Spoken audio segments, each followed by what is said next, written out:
It's time for your Low Country real estate market update. It's the Brian Beatty Real Estate Show. Brian is one of the top 1% real estate agents in Charleston. Find him online at listingsincharleston.com. That's listingsincharleston.com. Or call him at 843-345-1273. Now, broadcasting from the WTMA studios, here's your host, Brian Beatty.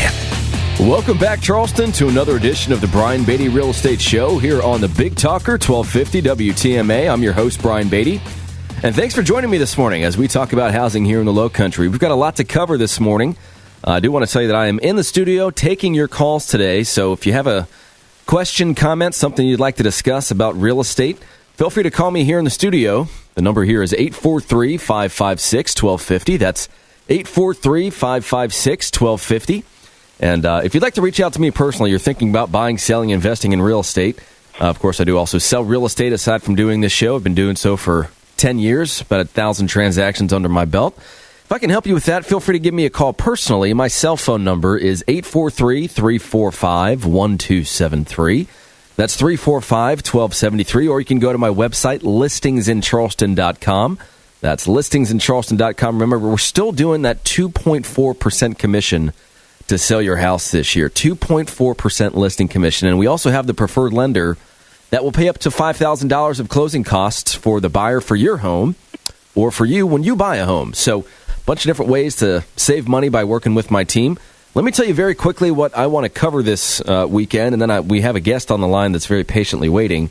So I'm going to get to him in just a quick second. But we're going to talk with Andrew Muller of Mappus Insurance. We're going to talk about the aftermath of Hurricane Matthew and kind of discuss some insurance-related things that I think might shed some light on what people are going through right now. We're also going to talk about the market in general. We're going to talk about overpriced listings, the dangers behind overpricing your listing in this market. And we're also going to talk about how to deal with unreasonable people, which is something that I seem to have been given the displeasure of having to deal with a few more times than is normal this year. So I want to tell you how to walk through that and how to protect yourself and what that looks like. So without further ado, let's get to Andrew Muller with Mappus Insurance. Andrew, you with us this morning? Hey, Brian, I'm right here. Hey, buddy, how are you? Doing well. Good. So, big week last week for you, I'm sure, and this week as well, as Hurricane Matthew blew through here, caused a lot of damage. Did you have any clients that experienced some pretty significant loss? You know, we've had a lot of claims. We've fielded a lot of claims. I've been to probably 20 different homes of clients, just kind of helping them through the process, walking them through what to expect. A lot of hand holding, a lot of hugs, just trying to help calm them down. So we have had a lot of claims. Nothing just crazy total losses of any kind, but a lot of claims. And then there are some claims where people are finding out that it's not really hitting their deductible. So that's definitely one thing I want to talk about.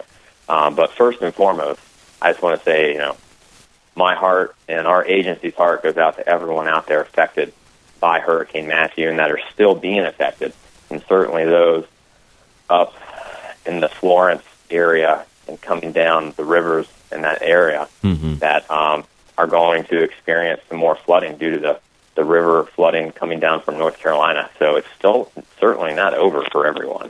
Right. Yeah, it's heartbreaking in many cases.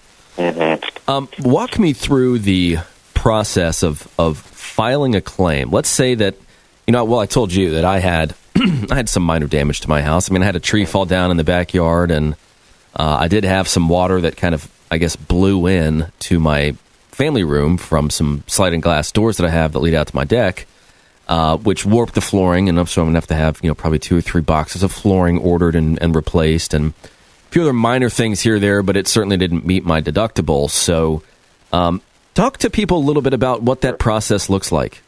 Sure. So the first thing is looking at your deductible, being that this was a true hurricane that hit. Everybody homeowner's policy is going to have either a wind and hail, named storm, or hurricane deductible. So all those would have applied during this storm. So first, it's checking your deductible, seeing what that deductible is and then trying to make that assessment. Is the loss that we have, is that going to reach our deductible and surpass it? Mm-hmm. So that's certainly a conversation to have with your insurance agent. But the first thing that you want to do, first and foremost, before you do anything, is just make sure that your house is safe to reenter. Make sure that you do everything you can to prevent any further damage from occurring. So that's the most important thing. Every insurance policy states, okay, if you have a loss, that's fine, but you have to do whatever you can to prevent further damage from occurring. So that might be tarping your roof, tarping the side of your house if siding was ripped off. Go ahead and do what you can. The next thing to do is certainly file a claim. Now, again, it might not reach your deductible, but go ahead and file that claim because you want to get the process started. You want to get an adjuster out there to get an estimate to see what it might cost to repair your house. If it doesn't hit your deductible, well, that should not hurt your insurance premiums in the future just because you did that.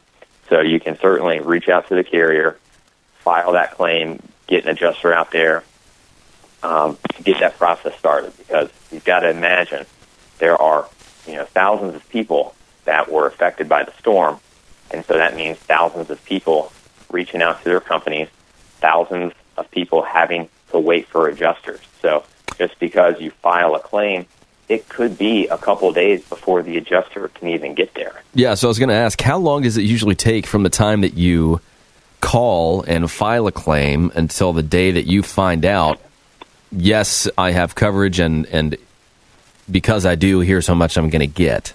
Yeah, I mean, honestly, that it can take a few weeks. Wow. For that whole process. Now, certainly, you file a claim, the typical adjuster response time is around 48 hours. I would say that 48 hours, you might hear 72, so, 2 to 3 days for the adjuster to get to the house. They have to assess the claim. They've got to, write up their estimates, and they've got to read the policy, see exactly what happened to determine, is there coverage? And then once they determine, yes, you have triggered your coverage, you've triggered your policy, we're going to go through what will it cost to repair and replace everything, less your deductible, and get that back to you. That takes time. And then you've got to agree with them that, okay, well, we will accept this, and then they send the money out. That takes time. So it's certainly not an overnight thing. It will take time, so I would just recommend to people have some patience. Know that everyone is working as hard as they can and as quickly as they can to resolve your claim.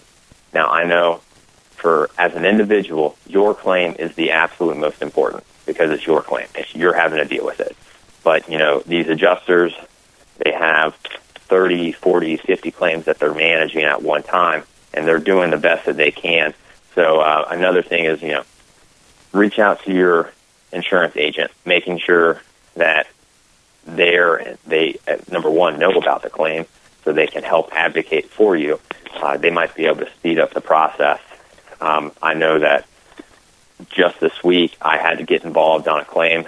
We had the determination that there was coverage, and we had an estimate done, and this coming Monday they're going to have a check sent out to them. So that was a very quick turnaround, but that was because I got involved on it. That's good. And then there's FEMA. You got to think about that's dealing kind of with the insurance carriers, the private carriers. Then there's FEMA if you had a flood loss. Yeah, so I wanted to ask that question because there's a few people in my neighborhood that, we're surrounded by elevated homes, and so they had some water that got into their garage, and it, caused some damage to the flooring, to the drywall, caused some mildew damage. Is that a flood insurance claim, or is that a homeowner's insurance claim? It's flood insurance if it's rising water. So if the water was rising from the ground, then that would be considered flood insurance. Okay. So some people out there, they could potentially have a flood loss and a wind loss. Those are two different policies, and each of those will carry their own deductible. Those are two different companies. So you're going to have two different claims you have to file. So keep that in mind, too. It's not It might not be just one claim, one carrier, one adjuster. You might be dealing with two. But what you've described would be a flood loss. And most people do have flood insurance through the National Flood Insurance Program, which is a federal program. And so those claims are being handled. All the adjusters are what we call third-party adjusters. They don't necessarily work directly for FEMA or the National Flood Insurance Program. They work for third parties, and they're assigned to these claims. And I've been out to many clients dealing with flood losses, and the adjusters I've met, they've all been wonderful. They're all out there. They're trying to help as much as they can and trying to get money into the hands of insureds as quickly as they can as well. And one thing I do want to point out, that if there's anyone out there that did not have the proper coverage or they did not have enough coverage, they can apply for disaster assistance. So for anyone out there that is just feeling hopeless because they thought they had coverage and they didn't, sign up for disaster assistance. You can go to our website. We've got a link to it to where you can find out more about it and actually sign up for it through our website if you click the disaster assistance link. So go to mappasinsurance.com, click on our blog, and that's where you can find that. But yeah, the flood losses, it's water damage can do a lot to a house that you might not see because it can get behind the walls and can, if you don't attack it quickly, can create mold, and that can create a whole set of issues. Yeah, I've seen it. It's not pretty. Mm-hmm. And so here's another thing. I know we were talking about it could take days, could take weeks in some cases in order to actually get money in your hands. That doesn't mean that you just let everything sit there. So call a disaster mitigation company. Get them out there. Now, they're all working around the clock right now. It could be a day or two or three before they can get out to your house. But get them out there. Get them starting to get some air circulating on any wet areas, starting to rip things out. If they do start ripping things out, document, take photos, don't throw anything away, because you want to show the adjusters what occurred and show them the materials that were damaged. If you throw those items out, you can't show them, and then therefore they can't pay you to repair those items. That's a great point. Great tip. So documentation. And also on our website, we've also listed some post-claim tips. A lot of the things I've talked about are on there. So there's actually a lot of tips on there that you can just print off that article and use that for this claim and for future claims. If you ever have a future loss,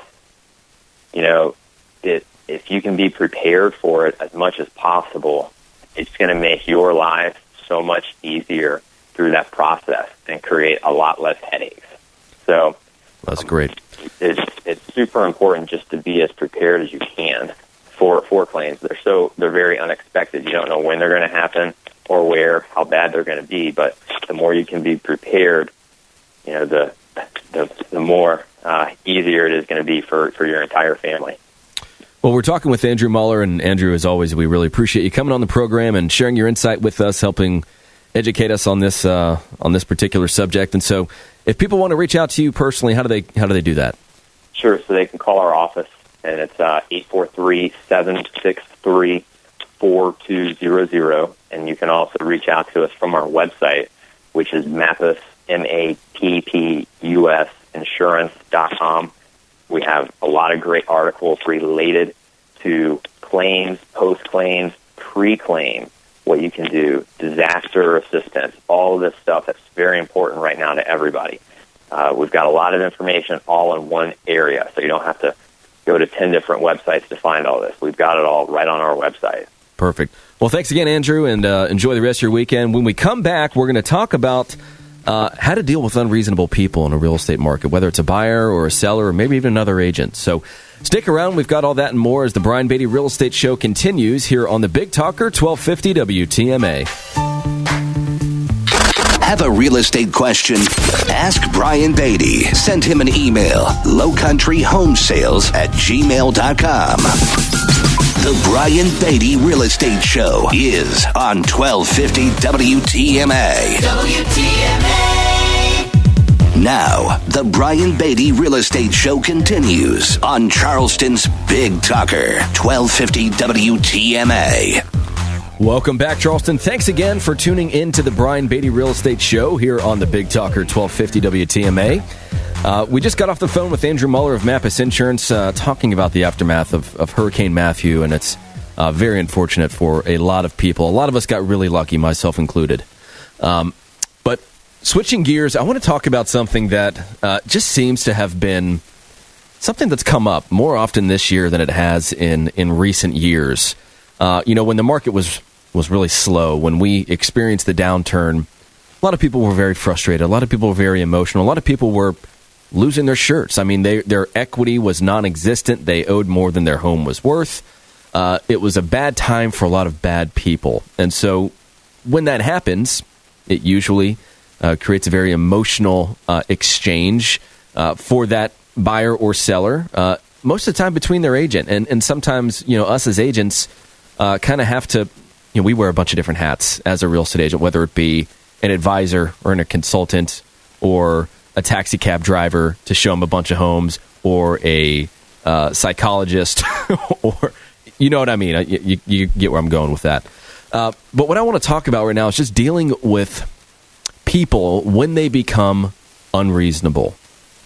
And I'll tell you this: I was watching Shark Tank last night, and that's one of my favorite shows. And Damon, he made an investor an offer. He didn't get a response from the person that was asking for the loan. Then Robert Herjavec made an offer. He didn't get a response. Then Kevin O'Leary made an offer. He didn't get a response. Then Lori made an offer. And the person seeking the investment still didn't make an offer or a counteroffer or an acceptance. And so Damon essentially pointed out that, they call the show the Shark Tank for a reason. And when an investor makes an offer but isn't given the courtesy of a response, those offers start to disappear or they change. Well, Damon removed his offer. Then Robert removed his offer. By the way, Robert made the investor, the person seeking the loan, the best offer. He was at 10%. Everybody else was at 15%. Well, 10% is now off the table. So this guy's now left with 15%, missing out on a better deal from Robert Herjavec. Well, he ultimately took a deal with Lori at 14%, but he missed out on a better deal elsewhere. So how does this relate to real estate? Why am I even telling you that? Well, let's say you're a buyer and you negotiate a really good deal on the price of a house. I mean, you negotiated hard and you got a great deal on the price of the house. Then the home's inspected, and again, you kind of play hardball. You get a bunch of stuff fixed. You kind of get your way. And as the deal gets closer and closer to the finish line, you continue to play hardball. You continue to draw lines in the sand and say, this is what I want. I'm not willing to budge. Give me what I want or I'm going to walk. And you get it. And so you're doing really, really well throughout the course of this negotiation.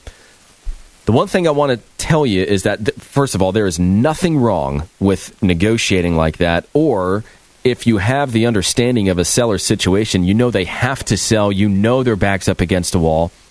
Personally, I don't think there's anything wrong with taking advantage of that. Taking advantage of, quote unquote, might not be the best way to say it, but if there's an opportunity for you to get a better deal, or if they gave you that knowledge, then use it.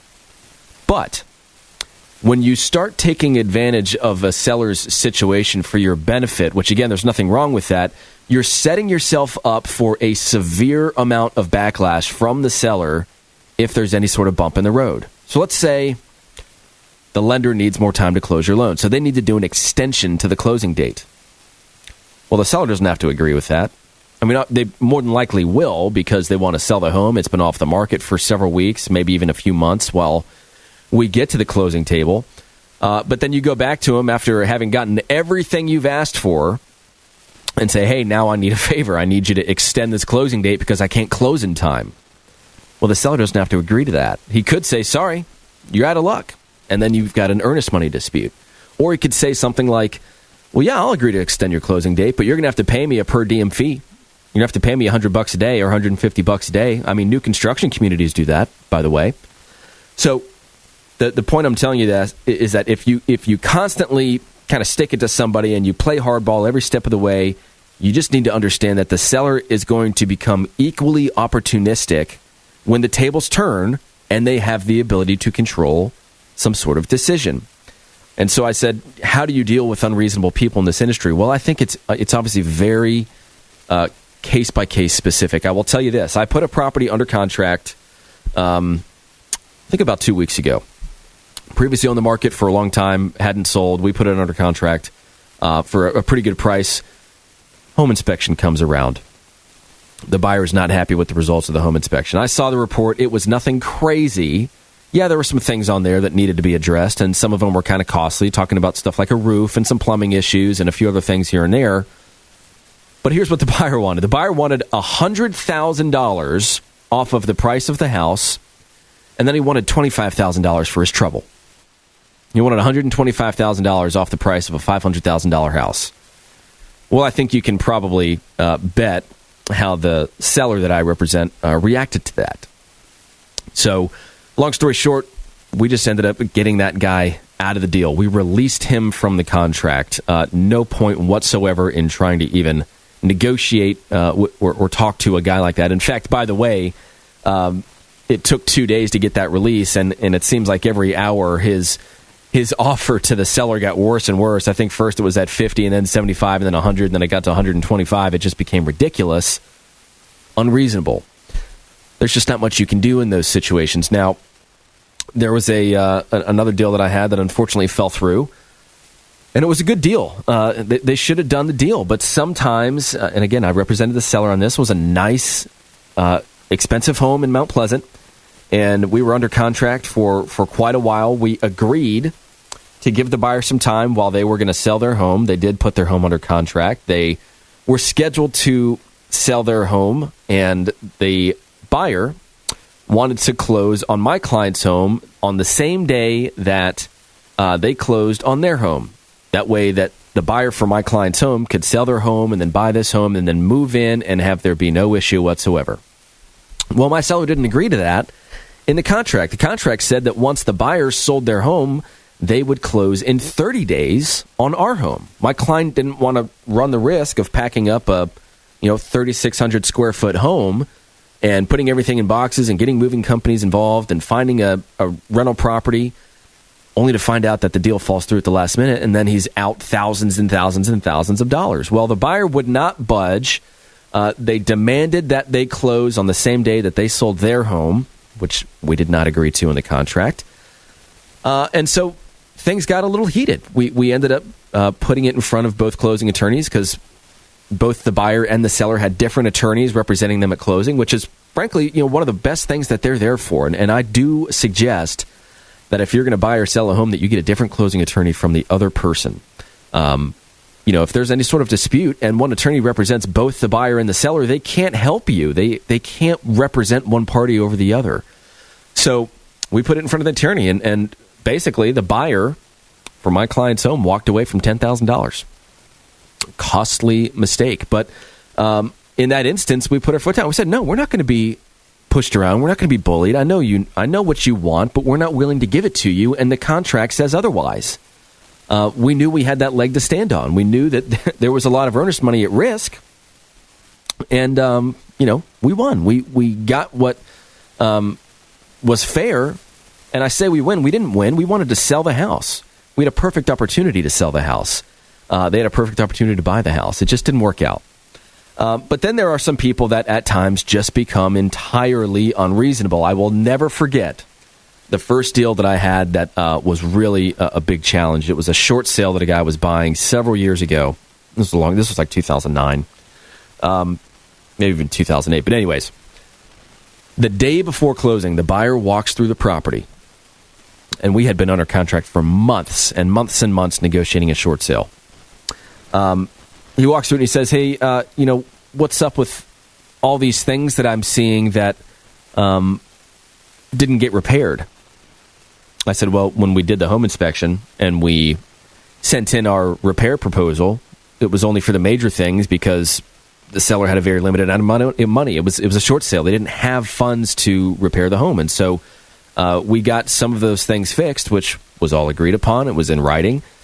But essentially, the buyer walked through the house and he said, well, everything that I see that I don't like, I want fixed. And I want it fixed before closing, or I want some sort of monetary compensation for it. So I had to say, that's not how this works. You can't just walk into a home right before closing and say, hey, I know that I saw all this stuff in the home inspection, and I didn't ask for it then, but I want it done now. And I didn't, of course, say it in those words because I represent my client. So I put it in front of the seller, and I said, here's what this guy wants. The seller said, absolutely not. And they had every right to do that. Well, then the buyer came to me and he said, Brian, if I don't close on this house, you're not going to get a commission. You're not going to get paid for all that work that you've done over the past 6 months. So I need you to step to the plate and I need you to offer me some money for these repairs. And it was a moment in my career where I decided that even though I was a young guy, I mean, at that time I was 24, and much older guy, silver hair, kind of a commanding presence. I decided I am not going to be taken advantage of. It is not okay.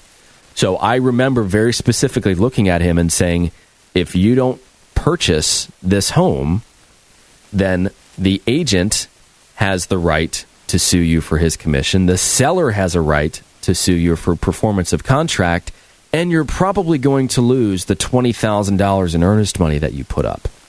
So it's your choice as to what you want to do, but I am not offering you any money to repair your home. I helped you negotiate this contract, and I've been with you every step of the way for the past 6 months. So you tell me what you want to do. And ultimately, he closed it, and he was very happy. He was just trying to shake me down, and he tried. And that was an example of people being unreasonable, how to stand up to them. It happens a lot, guys. It's happening more and more where people are making unreasonable requests. You got to know how to write a contract effectively. You have to know how to stand up for yourself. You have to know what your rights are. And then I think you have to work with a real estate agent that is willing to stand up and say, no, that's not okay. And I don't care how you feel about it. I'm not talking about me and my client. We're talking about me and my client going against another, let's say a buyer, if I represent the seller that's trying to strong-arm us. We need to know what our rights are. They need to know what their rights are. If they don't, we'll educate them. If they don't know, then we'll get an attorney involved. But I don't like it when my clients try to get pushed around. I don't let it happen on my side of the table, that's for sure.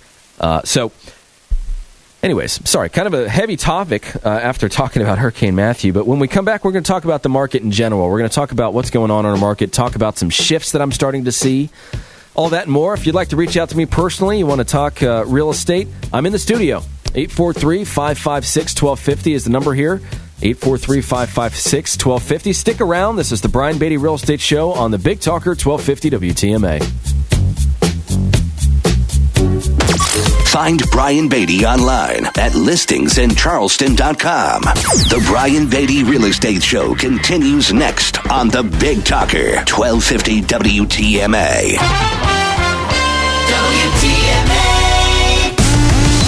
Expert news and views on the Low Country real estate scene. The Brian Beatty Real Estate Show on 1250 WTMA. Welcome back, Charleston. Thanks again for tuning in to the Brian Beatty Real Estate Show here on the Big Talker 1250 WTMA. I always like to take a little bit of time just to say thank you to those of you that listen to this program. It's always really cool to have conversations with people off air about the knowledge that they get from this program, and I'm humbled by that. And so I want to say thank you. And I also want to say thank you to those of you that reach out to me that say, Brian, we're thinking about selling our home, or we'd like to work with you to purchase a home or invest in real estate. And if that's something I can help you with, please feel free to give me a call. My cell phone number is 843-345-1273. That's 345-1273. Or you can go to my website, listingsincharleston.com. That's listingsincharleston.com. Find out more about who we are and what we do to sell homes, how many homes we've sold, the 2.4% listing commission that I'm still offering this year, by the way, industry-leading 2.4% listing commission. And if you're going to buy a home, we're still working with the lender that will pay up to $5,000 of your closing costs. So a bunch of different ways to save some money with us. Listingsincharleston.com is the website to go to. Now, if you do have a question, we've got about 20 minutes left on this program. And I am in the studio, so happy to take your call and have a chat about real estate. The number here is 843-556-1250. 843-556-1250. So let's get into the next topic here. I want to say something really quickly. This is about the segment that we just had about dealing with unreasonable people. You know, the hardest part about dealing with someone that becomes unreasonable is the extreme toll it takes on your emotions. When someone behaves illogically and you don't understand why they're doing something, you naturally tend to experience confusion, and then you become frustrated, and then you get angry. It's very easy for you to transition from rational to irrational, and so I think that's where a really great agent is going to really shine for you. A great agent's going to advise you, help you think of all the angles associated with all the different outcomes based on your decision making. And most importantly, they're going to let go of the outcome. And by outcome, I mean the ability to obtain a commission out of this deal. Never should an agent falter in their moral, ethical, or fiduciary responsibilities and duties to their clients because it would be easier just to get the deal done. So we're seeing a little bit more of it. We're seeing people starting to become a little bit weary of the market. And so I think that plays in nicely with what we want to talk about now, which is just the market in general. The story is pretty much the same in the housing market as it has been for the past 12 months. Demand is high, supply is low and getting lower.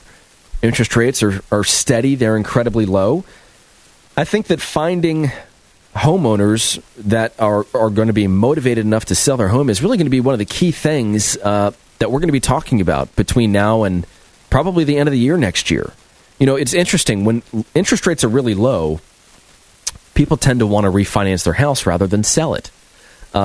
We've also got this interesting phenomenon going on right now, and I don't think a lot of people are talking about it as it relates to the impact in the overall housing market. But you've got all these recent studies that are starting to show that short-term rentals and their incredible popularity over the past few years are keeping homes off the market. You know, that's one of the reasons why inventory is where it is right now. If you have a home and you can turn it into a short-term rental, put it on VRBO or Airbnb, so on and so forth, you can actually make a really nice income on some of those properties. And so people are electing to keep their previous home and then buy something else. It's prolonging that cycle a little bit because they're not getting the equity from that home to purchase a new home. But if they refinance, pull that equity out, take advantage of low rates, turn it into a short-term rental, and then buy something else, the seller side of the process gets cut out of the deal. There is no seller side sale. And so that means that the first-time home buyers that wanted to buy that move-up home are left with less options. And it works both ways, top down or bottom up. But the market overall, it's strong. It's going well. Effective pricing, in my opinion, is going to be key. It's more challenging now than it has been in several years, in my opinion. Sellers never want to feel like they're leaving money on the table, right? Ever. They never want to feel that way. But there are certain areas of our market that are starting to experience a little bit of a shift. If you look at the numbers overall, the numbers are good. You're not going to see these little shifts in the market by looking at the big picture numbers. And that's what I think is so hard about reading off stats on this show, is that you really don't get a sense for what's actually happening as it relates to your home until you look at the fine print, until you really do an analysis of your neighborhood, your price range, similar characteristics for homes that are on the market, under contract, or that have sold. But if you look at our market overall, our median sales price in the Tri-County area is up 6%. We didn't think it was going to be that high this year. New listings are at 5% more than they were this time last year. Closings are up almost 10%. The inventory of homes available for sale is probably the biggest factor here. The biggest piece of news is that our month's supply of inventory is at 3.6 months. It's a severe seller's market. Our inventory is down in terms of months of inventory. It's down almost 30%. I'll tell you what, we're going to take a quick break from what I'm talking about. Let's go to Tim on the phones. Tim, you with us? Hey. Tim, how are you this morning? Good morning. Great. It's a beautiful day. Yes, sir. Listen, I'm a real estate appraiser, and I just want to let people know, agents and brokers and mortgage brokers, that if you had an appraisal for a closing that hasn't occurred, if you had the appraisal before the storm and the storm came, hasn't closed yet, you're going to need to get a disaster inspection before you're going to be able to close. Now, last week I've just been inundated with these things. Everything that I did in basically the last 30 to 45 days, I'm having to go back through and do a required disaster inspection report. It's a simple little form, but some of them are exterior, some of them are interior. If you're in that situation, take the initiative before it's time to close, so that you don't expect me to go out there and have it done, that morning, so that you can close that afternoon. Yeah, that's a good point. Tim, I actually tried to get an appraiser on the program this morning to talk about just that. I mean, my team I think we've got a little over 40 properties under contract right now, and the vast majority are going to have to get disaster inspections, several of which are taking a lot longer than everybody would like for them to. But, it's just there's only so many people to deal with this. I have a property downtown where they said, hey, if you take pictures of the inside and the outside of the house and you sign a waiver saying that no damage occurred, we might be able to close before that disaster inspection is performed. Now, I don't know if that's true or not. That was coming from the lender. I don't know if you have a different take on that as an appraiser, but... hey, if the lender's okay with it, I'm okay with it. That's not my area.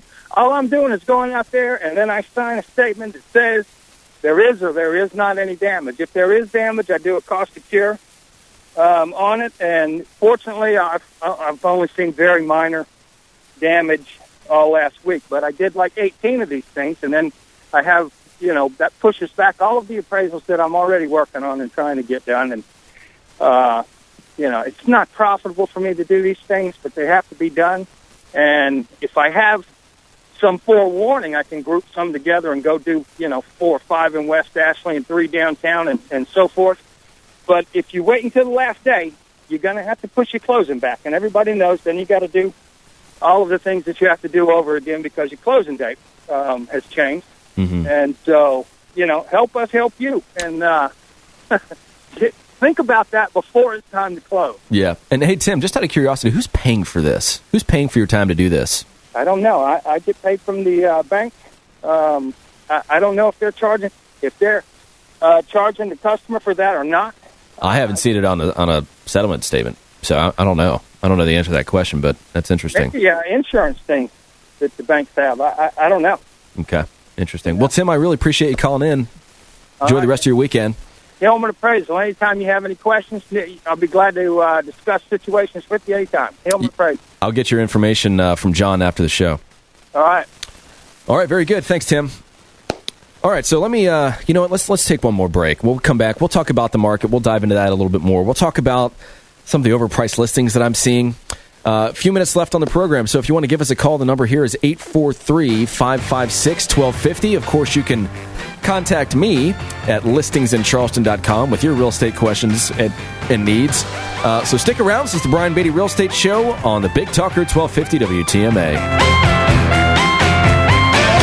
Stay tuned for more of the Brian Beatty Real Estate Show on 1250 WTMA and WTMA.com. WTMA! Now, here's more of the Brian Beatty Real Estate Show on the Big Talker, 1250 WTMA. Welcome back, Charleston. Just a few minutes left of the Brian Beatty Real Estate Show here on the Big Talker, 1250 WTMA. Still a few minutes left for you to call in and ask your questions and share your comments or stories here with us. I'm in the studio. The number here is 843-556-1250. And, of course, if you want to talk to me off-air about your real estate needs, you're thinking about buying, selling, or investing in real estate, I can be reached at 843-345-1273. That's 345-1273, or go to listingsincharleston.com. Remember, I am still offering that 2.4% listing commission to sell your home this year. And, of course, we've still got the local lender that will pay up to $5,000 of your closing costs. So all kinds of fun stuff if you work with our team. We've got inspectors and a fantastic insurance agent, which we had on the program a little earlier today. that can really help you.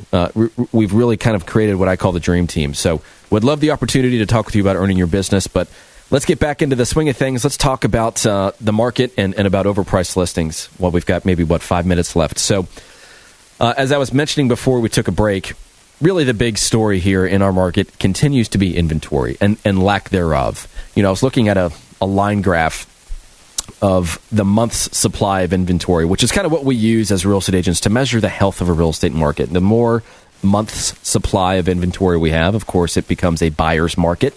The less supply we have, it becomes a seller's market. There's more demand. So I was looking at this line graph. The picture of it looks like an outline of Mount Everest, the peak of the mountain being the first quarter of 2009.